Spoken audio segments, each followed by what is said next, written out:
best way to learn a language is to get a native speaking boyfriend or girlfriend. I can't do that for you, but I can do this. We're going to watch a video together and I'm going to be like your boyfriend, okay? I'm going to act as your native speaking friend and teacher, and I'm going to help you understand any difficult bits. So today's video, we're going to watch Could You Survive Jurassic Park? Dinosaurs. These gigantic beasts have captured our imagination ever since the first fossils were found. Over 66 million years ago, they ruled the Earth, but a mass extinction event wiped them from the face of the planet. Wipe them from the face. So to wipe is this action. So if you want to clean, so if I want to clean the camera lens, I can wipe it with a cloth. To wipe something from the face of the Earth is like, it's destroyed, it doesn't exist anymore. Welcome to Jurassic Park. Jurassic Park. Huh. Oh, hey, I'm Jake, and I'm just on vacation with my dad and my friend Harris Heller at an amusement park with real live dinosaurs. Amusement park is the same as theme park. I decided to have a little alone time and take this guided tour by myself, but then the power went out and everything has gone wrong. I don't know where my dad and my friend are anymore, and I also... It's Jurassic Park. Did you hear that? Expect. Don't worry, I got these cool night vision goggles. Let's see what's out there. Huh. It feels very much like the film, doesn't it? The atmosphere. They've done an amazing job with this video. I didn't see anything, but maybe I'll try with the flashlight, have some better luck. Oh, okay, shit. This is happening. Before I was being hunted by a prehistoric beast. I had two loves in my life, science. They must be clips from the movies. Obviously, they haven't refilmed anything with dinosaurs. They must be from the movie. Movies. So I decided to put myself in one of my favorite films, Jurassic Park, to find out if you could survive the destructive bite force of a T-Rex, being hunted by a pteranodon, and inversely, could dinosaurs survive in our world today given the changes in the habitat and environment? Could you survive Jurassic Park? Could I survive? No chance.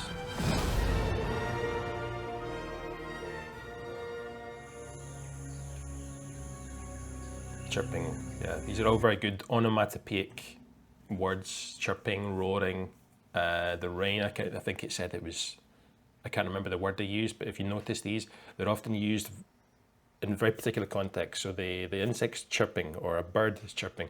So you could pay attention to these if you wanted.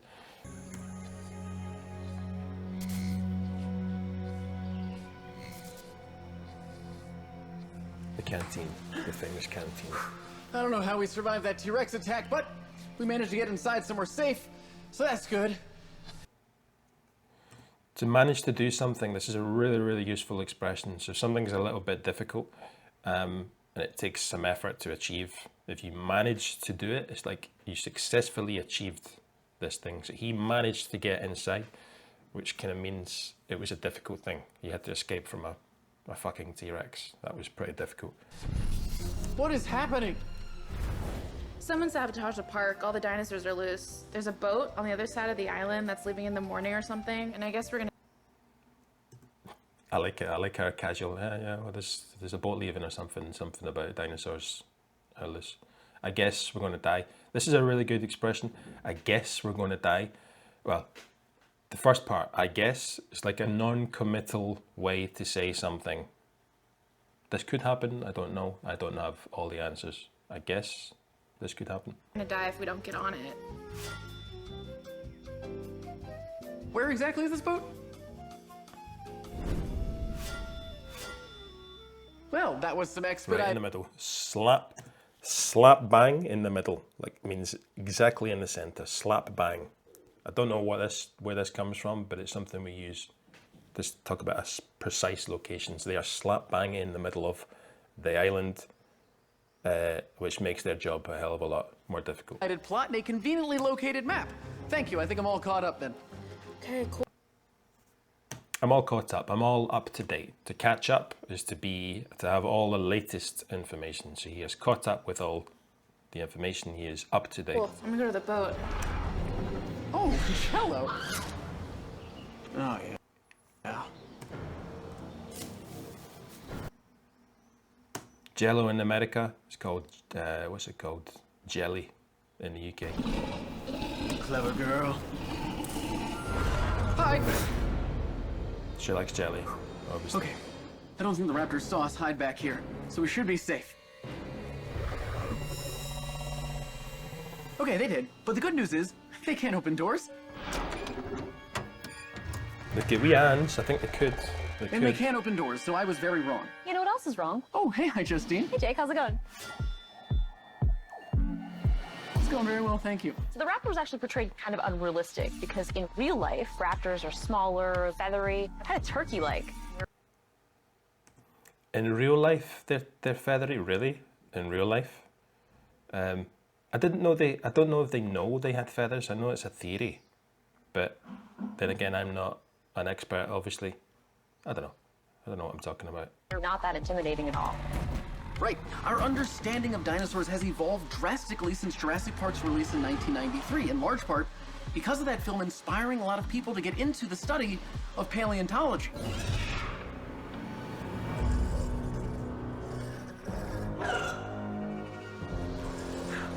Hey, cutie. Okay. Hi there. It's quite cute. Don't worry, I got It's this. quite Are you cute. sure you don't need a little help with this guy? I think the way I would deal with that one, just, run up to it, give it a quick kick. That's how I would deal with that. Nah. All right. Good luck. Hold on to your butts. Butt, arse, bum. Behind, rear end, ass. Those raptors are a great reminder that there is still so much to learn about dinosaurs. Like, did you know that some of the dinosaurs that populate this park actually lived hundreds of millions of years apart? For example, there is more time between a Stegosaurus and a T-Rex than us and a T-Rex. Wow. Did not know that. I did not know that. Damn. Okay, time to go. Also, similar to the raptor's portrayal, a T-Rex doesn't exactly look like its movie counterpart. It actually had colorful feathers and... Again, this is anytime I've watched a documentary on dinosaurs, which admittedly it's not that many, but I'm sure it was a theory that they had feathers, or that they, that it was a theory. So they're saying very clearly they had feathers. So I don't know if that's true. Maybe we could fact check that. But anyway. All right, you know what? We're gonna stick with the movie T-Rex because that thing is terrifying. Oh no, okay. Must go faster. And speaking of... One random fact I think I know. Don't take my word on this, okay? This is a classic Derek thinks he knows fact. But the sound of the roar, the T-Rex roar from the film, is a combination of a walrus, a bear, and I think something else to get that iconic sound of the T-Rex. And I think they use it for monsters and things in movies. Going faster. After the movie's release, it turned out that we learned something, and that is that a T-Rex really isn't that fast. It has a max speed of about 12 miles per hour, so... Still faster than me. All right, protected from the water, protected from that T-Rex. I think we're pretty good. Harris! Oh, hi, Jake. Dude! Are you okay, man? Get in the Jeep! I had to pee, but also I want to get this souvenir for my wife. She's crazy into fossilized mosquitoes. It's really... She's crazy into something. So to be into something means to be very passionate or to be very interested in something. So he's actually intensifying it to say she's crazy into, what was it, fossil something. Yeah. Cool. Actually, speaking of which, in the movie they extract the dinosaur DNA from the blood of mosquitoes encased in amber. Now, the biggest problem with that is something called half-life. DNA's half-life is 521 years, meaning every 521 years, its nucleotide bonds are cut by half. Because of that, it's only possible to recover useful DNA from the last 6.8 million years, putting us well short of the dinosaurs who lived 66 million years ago. So this, useless. Ah, Jake, that was for my wife. Interesting. Yeah, right, but we really have to get to the boat, Harris. I hear you, but I gotta pee again, so I'll be right back. No, dude. Harris, do not go. He's dead. This guy's dead. If you disappear from the main track in a movie like this, you're dead. Or you could say he's a goner. He's a Okay, in goner. a Jurassic Park movie. Jake, you wrote the script. I'm gonna be fine. Also, you're 100% still wearing your shorts. I don't know how that works. Oh, Harris. Harris. Yeah. He's toast. He's a goner. He's toast. No! Harris, no! There he is. Oh, I really liked Harris. He has great content. But what would actually happen if a giant T-Rex were to eat your body? I just happen to have a machine to test just that. Oh, great. When it comes to being eaten by... Squelching. That was a great word there. These are the automatic subtitles, so they're really good for the descriptive sound, well, describing the sound. So squelch is like this kind of wet, kind of mass moving. Trying to think what squelch is. Like, yeah, if you squeeze like a fruit in your hand, you're going to hear squelching. So the man's Harris's body was squelching in the teeth of the T-Rex. By a T-Rex, there are two important factors at work: pressure and tension. Now, with a T-Rex with a 1.2 meter jaw equipped with 60 teeth, it had a bite force around 35,600 newtons. That is exerting pressure anywhere between 690 million to 2.75 billion pascals. None of this means anything to me. Concept of newtons, I understand, it's my surname. I have an affinity with the concept, but what does that mean? He's going to tell us now what this means in the real world, something we can understand. At the tip of each tooth. Okay. And to understand just how So Pascal, powerful is that it? is, the amount of pressure needed to puncture concrete is 34.5 million pascals. Puncturing steel takes 345 million to 690 million pascals. Still less powerful than a T-Rex. Which begs the obvious question: what does it look like on a human? And also, how does tension factor in? Well, good news! How does something factor in? Tell you what, let's check the dictionary. To factor in. Factor in. Is it going to appear? Because it's a bit of an expression. Here it is. Okay, to factor in or into. To include something as a contributing element. It's quite formal. He's using it in this relatively formal script. It's not extremely formal. So we have to factor in the effects of advertising.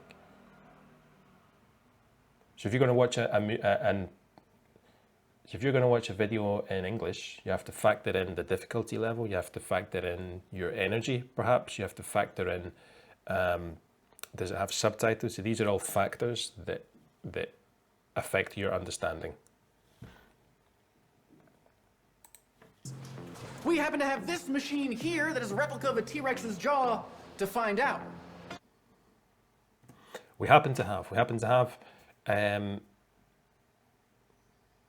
it's a coincidence that we have this.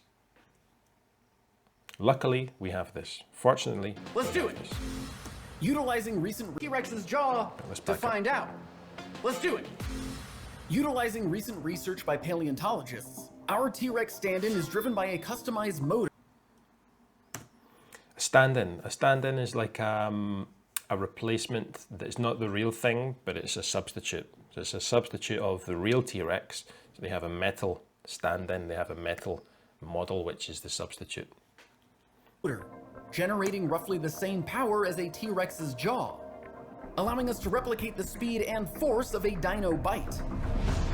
3, 2, 1, fire!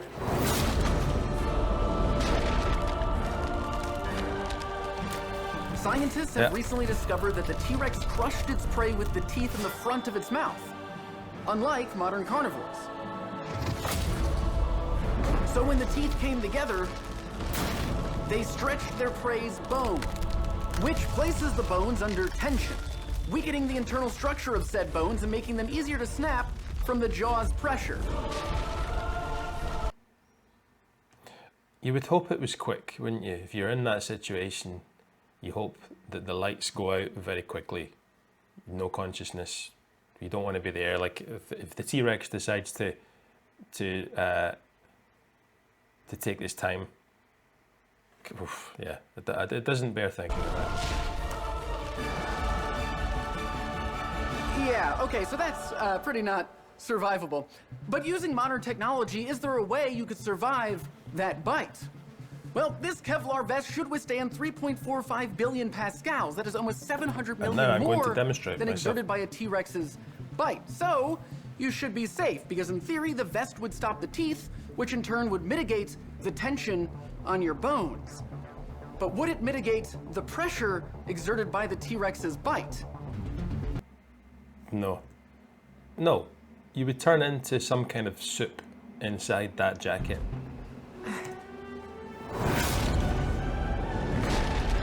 In short, It's going to hurt. no. While the teeth couldn't fully puncture the Kevlar vest, that didn't stop the bones from snapping under the immense pressure. This was shot at 10,000 frames a second, meaning the skeleton was subjected to that nearly 2.75 billion pascals of pressure in only 40 milliseconds. Just for fun, what would it do to your head? That's no good. Oh, for goodness sake. God. Okay, it I hope you're not eating as you watch this video. is daylight. We have not much time to get to the boat, or else we're gonna end up like Harris. Come on. Oh. That is a... By the way, he said, he used an interesting structure. He said, we have not much time.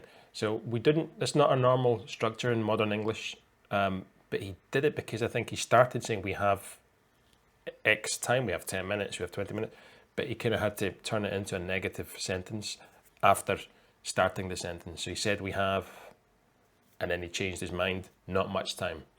So we would normally say we don't have much time. Just thought I would mention that. It's a big boy fence. Oh. That is a big boy fence. Ooh, it's an electric fence. You know, in Jurassic Park, the character of Tim is blown off a fence that looks very much like this one.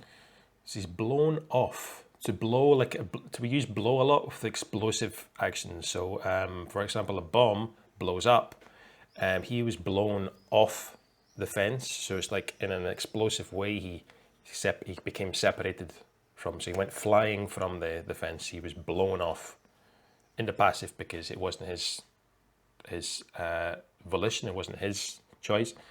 The fence did it to him. It acted on him. So he was blown One off. when the electricity is turned back on, but is blown off a fence that looks very much like this one when the electricity is turned back on. But as we learned in our Back to the Future episode, electricity is always looking for the quickest path to the ground. So in Tim's case, he'd be totally fine. That is, of course, unless his feet were on the ground and his hands were touching the wires, then he'd be electrocuted. Like this. I'm just joking with you. I can't die. What are you doing? I was just doing a little movie science explainer. Okay, well, I figured as much, but you're supposed to. I figured as much, I guessed as much, I understood as much. I would say figured is probably slightly more used in America.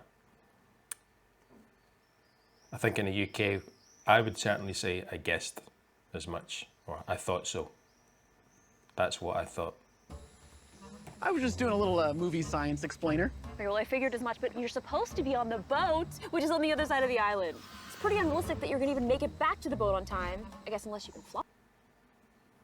To make it to a place, to make it is again, it's similar to make it is when it sounds like it's difficult to arrive. It's difficult to get to that place.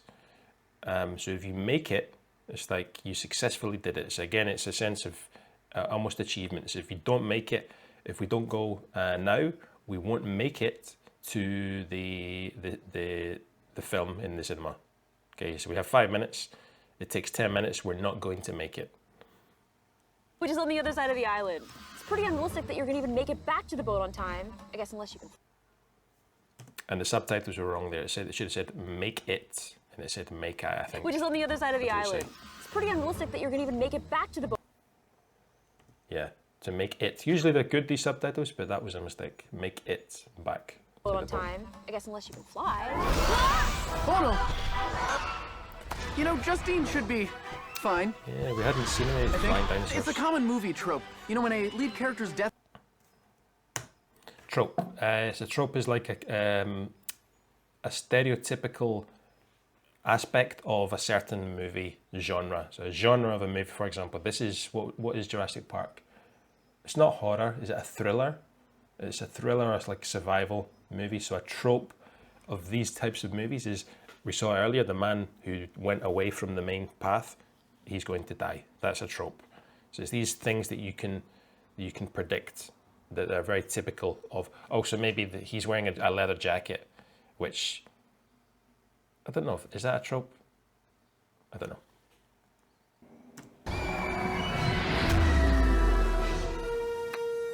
She's dead. I mean, that's pretty obvious. But I do have a question. Could a pterosaur, that is a flying dinosaur, actually pick a human up and fly away with them? That's a good question, Jake. Hey, It's a good Dr. question. Habib, what brings you here? I work here. I'm a paleontologist, Oh, he's a real paleontologist. and I Okay. happen to be a specialist in pterosaurs. Pterosaurs didn't have talons like birds do. Some of them had sharp claws, but they could not grip anything with them. The fact that this guy is a specialist in pterosaurs, it's incredible sometimes, the jobs that people can, the niche jobs, the specificness of job titles. Maybe I should become a really niched English teacher. Like I only teach Scottish English, for example. Something to think about.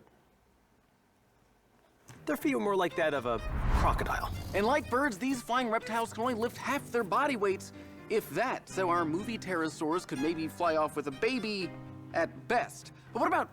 Fly off. Now this is a phrasal verb, and it's surprisingly common, this combination of the verb of movement with off. So we use it, I think, for example, the verb drive off is one of the most common 155 phrasal verbs in English, which is quite surprising, but it just means to leave by driving with drive off. To fly off means to leave by flying. So you can walk off, you can run off, you can swim off, you can hop off, jump off, all of these things to say that you're leaving this way.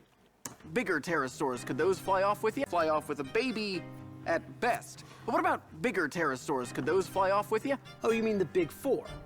Cryodracon, Quetzalcoatlus, Hatzegopteryx, and Aramborgiania. Although they were bigger, they're still not capable of carrying you off with their talons. Bigger dinosaurs, bigger names. I don't know if that's a rule. Seems to be. Well, Dr. Habib, life finds a way. No. Okay, well, good news is, since they can't lift us up, fly away with us, we're totally safe. Well, even though they couldn't lift you off the ground and fly away with you, they could still horribly kill you. What? It was actually their wings that you had to watch out for. Specifically, what I like to call the pterosaur smash. Pterosaur smash! According to research by paleontologists like Dr. Habib, cryodracons walked with their wings, using some of the largest muscles ever to evolve on any animal. Pterosaurs would smash into you with a knuckle on their wing. Basically... Okay. I thought they were going to show us what smash means, so I'll explain it briefly. So the smash is like any kind of forceful movement. And it's kind of like, in my mind, it sounds like mash. So for example, potatoes, if you have mashed potatoes in English and other languages like Spanish, it's puré de patatas. It's when you have to spend time mashing it. Smash is like one quick movement, similar, but more of a quick movement. Mash is kind of repeated movement like this. a mid-wing fist. Pterosaurs would smash into you with a knuckle on their wing. Basically a knuckle mid-wing is fist. one of these. Kind of like this. It's this part. Our fist is 1/3 the size of a pterosaur's knuckle. So we adjusted the amount of force needed proportionally to equal the scale of the pterosaurs, which gives us this.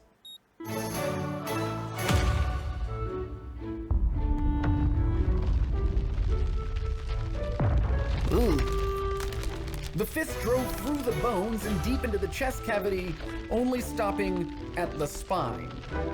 Oh, that's And nice of that's it. just one Nice that it stopped there. pterosaur smash. Imagine this happening over and over and over again, which they were believed to do. Oh, God. Would not. So my mashed potato analogy or example is quite apt in this case. So they would make mashed potato out of you. Not be okay. Man, I'm back in the center of the park, which is nowhere near the boat, and that boat leaves right now. Yikes! You know, you might be thinking that standing still is the best chance of survival when facing a giant carnivorous dinosaur, but as it turns out, a lot of dinosaurs, for example the T-Rex, actually had really great vision, so standing still wouldn't really help you, but all of that might be a move.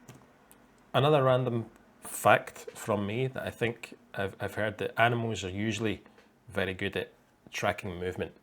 So if they see movement, that's one of the elements of their vision that is the strongest.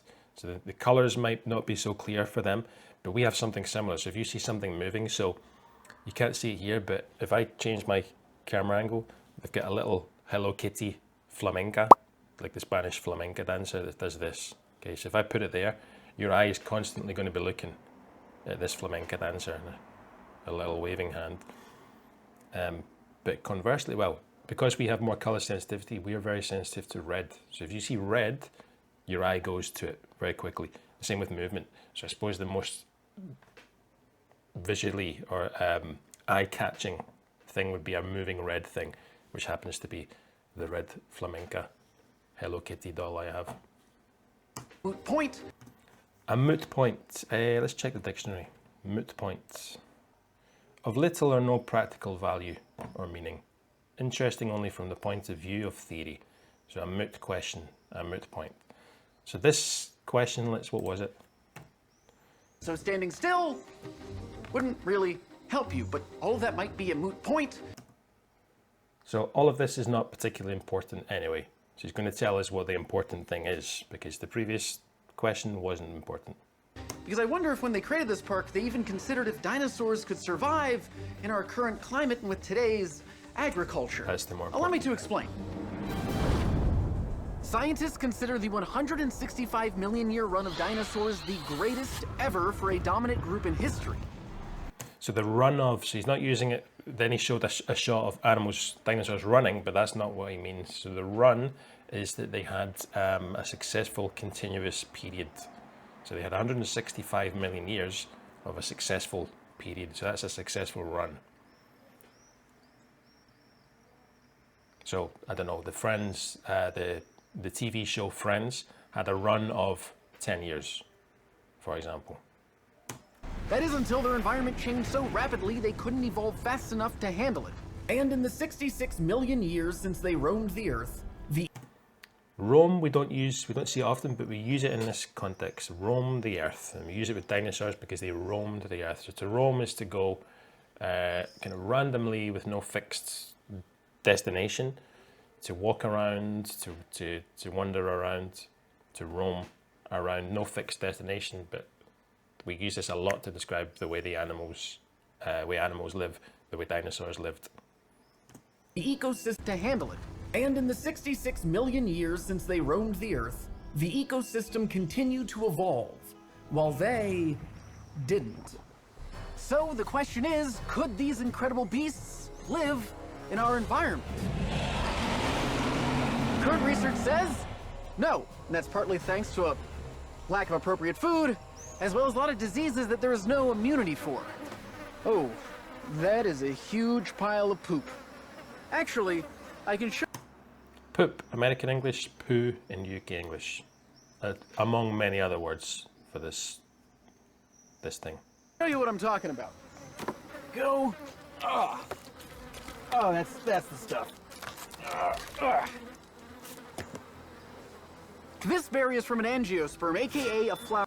Lick it. Flowering plant. They make up 90% of the plants on Earth today, but didn't even exist in the Jurassic period. So there's no reason to think that they would be able to get nutrients from it, or that it would even be considered food by dinosaurs from that time.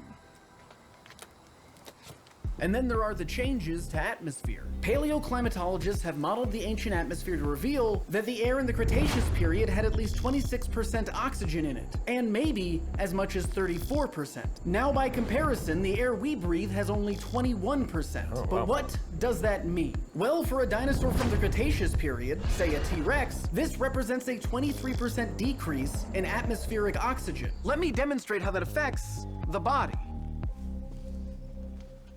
So it'd be like going to high altitude. So for those animals, for those dinosaurs living now, would be like us in high altitude when we can't breathe because there's not enough oxygen for us. Unless you live in Lima, I think. Is Lima the highest capital in the world? Because eventually you get used to it. I'm going to run on this treadmill. The body. I'm going to run on this treadmill for 5 minutes with a level of oxygen I'm accustomed to. In a shirt and trousers. Then, after a 10-minute break to get back to my baseline, I will run again, but this time wearing an oxygen limiter, which will decrease my available oxygen by 23% to experience what it would be like for a Cretaceous dinosaur Awful. today. Sure. I forgot how monotonous running is, but I feel great. I feel alive.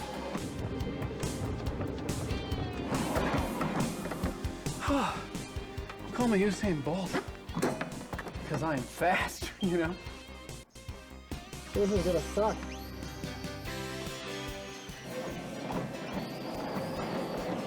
Upbeat music, happy music, positive music.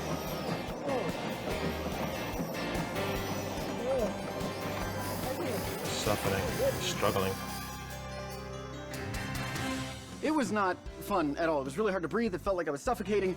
I can't imagine a large dinosaur like a T-Rex or some weird hybrid dinosaur being able to maintain that kind of energy and speed with a 23% decrease of oxygen. It was terrible. So if this was the real world, we'd be safe.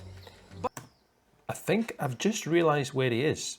If I'm not mistaken, in 1999, once upon a time, I went to Jurassic Park World in Florida, or in Universal Studios, the Jurassic Park area. I don't know if this is the same theme park.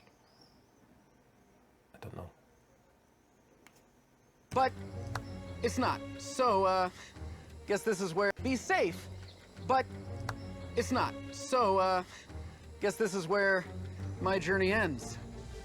And as always, sorry, this is a little embarrassing. Dad? Dad, where are you? We gotta get off the island. I caught a ride home with the InGen folks last night, and I'm here having a cocktail. Cheers! Okay, but why'd you run away? I knew I had to get off the island, and you're such a Jurassic Park nerd, I figured you were gonna stick around and do one of those science videos. Ouch, but I mean, you're not wrong. I was just hoping we'd be in this episode together, But like... I promised the InGen guys that you'd make a video with them if they sent a helicopter to the island to rescue you. Oh, well, first things, thank you, but also, can't really promise that I'm gonna make videos for people. Geez, A lot of Jake, things... just shut up and get on a helicopter. We'll talk about it when you get home. Yes, sir, I love... Dad? I love you. You got disconnected, I think. Well, that helicopter is very convenient. And as always, thanks for watching. Very high production values. It looks like they spent money, a lot of money in this video. Cool, so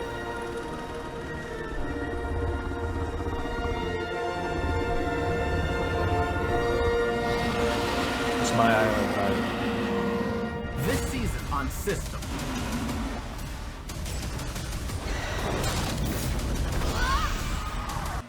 Okay, we'll stop it there, we finished. So there you go, we've watched the whole video. Was it too easy for you? Was it too difficult? The subtitles, I think, are going to help a lot of people. So that makes it a better video for more people. But let me know, was I talking too much? Do you prefer me to talk less or more? I'm genuinely curious what you guys think, because this is a service I'm making for you, the English learners, and the Understand English movie subscribers. So let me know, and I'll see you in the next video.